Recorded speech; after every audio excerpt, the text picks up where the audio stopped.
sont une aubaine pour les propriétaires d'immeubles qui louent leur toiture. D'ailleurs, les prix flambent depuis quelques années. Reportage Yann Duel. Un sergent avec toi? Un sergent? Des équilibristes perchés au-dessus du vide. Des hommes travaillant aussi parfois de nuit et quelles que soient les conditions météo. Ce jeudi-là, 19 lettres sont apposées face au décor du pont du Mont-Blanc. Une mission ordinaire pour Léonard Gomez et ses deux collègues enseignistes. Il faut venir à moi. Avant cours. Les supports ils sont pris dans la charpente. Donc là-dessus, on fixe nos montants.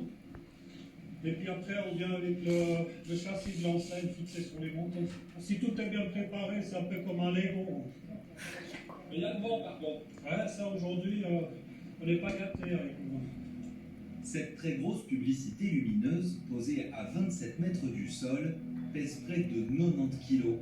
Elle a été conçue en 3 sections différentes afin de faciliter son montage.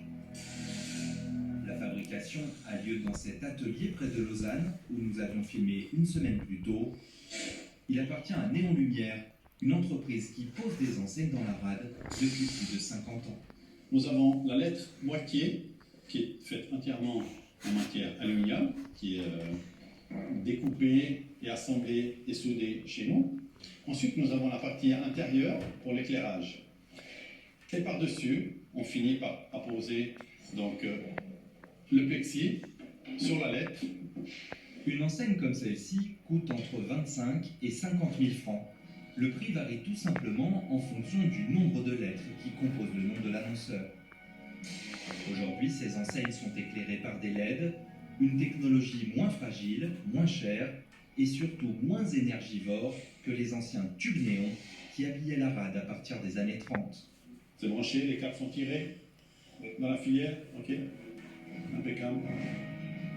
Retour à Genève. Sur les bords du lac, on compte aujourd'hui plus de 70 enseignes.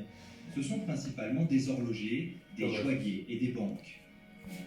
Proposer des emplacements à ces grosses entreprises, c'est le travail de cet homme. Il contrôle plus d'un tiers de la publicité sur la rade. On a des contacts avec chaque immeuble. On sait exactement quels sont les propriétaires, et quelles sont les opportunités pour placer des enseignes sur ces immeubles. Tout ce qui est en amont du pont du Mont-Blanc, plus proche du pont du Mont-Blanc, c'est les enseignes les plus recherchées et les plus chères. C'est là que les prix flambent. Depuis 10 ans, Daniel Berset, qui travaille avec sa fille, consacre l'essentiel de son activité aux enseignes. Celle-ci génère, d'après nos calculs, près de 3 millions de revenus annuels pour les propriétaires d'immeubles. Nos publicitaires leur proposent des solutions clés en main via des baux de 5 à 10 ans. Installer une enseigne sur un toit n'est soumis à aucune taxe de la part de la ville de Genève. Un ami qui a un immeuble, à l'époque il coûtait 15 000 francs par année pour son enseigne. On a changé l'annonceur et c'était multiplié par 4. Donc maintenant il touche 60 000 francs à la place de toucher 15 000 francs. Voilà. En fait, c'est comme si les propriétaires d'immeubles avaient un studio à louer en plus sur le toit, qui ne leur coûte rien. Et 60 000, on peut faire mieux, c'est vraiment des places, c'est vraiment le plafond. Non, on n'avait pas de plafond. Sur les 5 enseignes qui sont mieux classées, c'est les prix qui se doublent. À côté de notre grosse banque jordanienne, 4 autres enseignes ont été ajoutées ou changées cette année. Un tournus qui témoigne de la vitalité du secteur.